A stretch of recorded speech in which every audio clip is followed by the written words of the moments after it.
শিক্ষার্থীদের কোটা সংস্কার আন্দোলনে পুলিশের গুলিতে নিহত রংপুরে বেগম রোকেয়া বিশ্ববিদ্যালয়ের শিক্ষার্থী আবু সাঈদের পরিবারের সঙ্গে দেখা করেছেন অন্তর্বর্তী সরকারের প্রধান উপদেষ্টা ডক্টর মোহাম্মদ ইউনূস।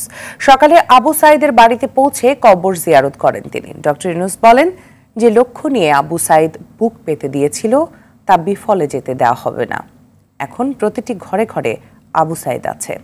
ধর্ম নিয়ে কোথাও যেন কোনো গোলযোগ না হয় সে ব্যাপারে খেয়াল রাখার আহ্বান জানান প্রধান উপদেষ্টা। শাকিবুর রহমানের রিপোর্ট। কোটা সংস্কার আন্দোলন চলার সময় গত 16 জুলাই রংপুরে পুলিশের গুলিতে নিহত হন আবু সাঈদ। তার মৃত্যুতে বিক্ষোভে ফেটে পড়ে গোটা দেশ।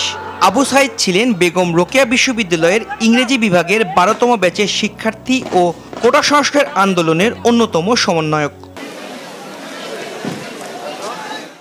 সরকারের দায়িত্ব নিয়েই রংপুরে ছুটে যান নোবেলজয়ী ডক্টর মোহাম্মদ ইউনূস।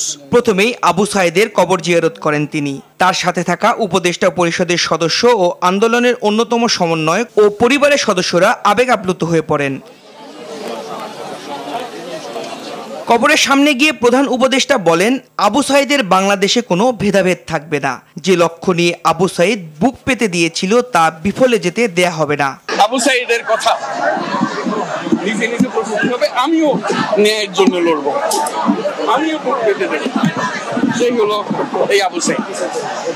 আবু সাঈদ এখন ঘরে ঘরে, প্রত্যেক ঘরে আবু সাঈদ। এবং বাংলাদেশের যত পরিবার আছে সব পরিবারের সন্তান, এবং বাংলাদেশে এখানে জাতি ধর্ম নির্বিশেষে সবারই সন্তান।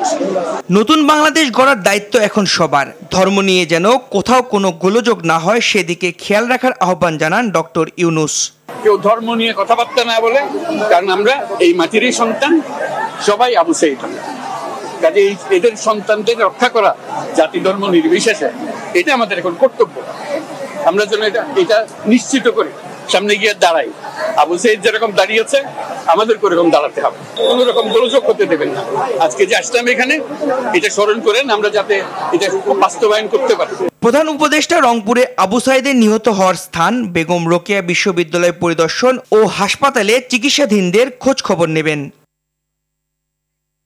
শাকিবুর রহমান, RTV, ঢাকা।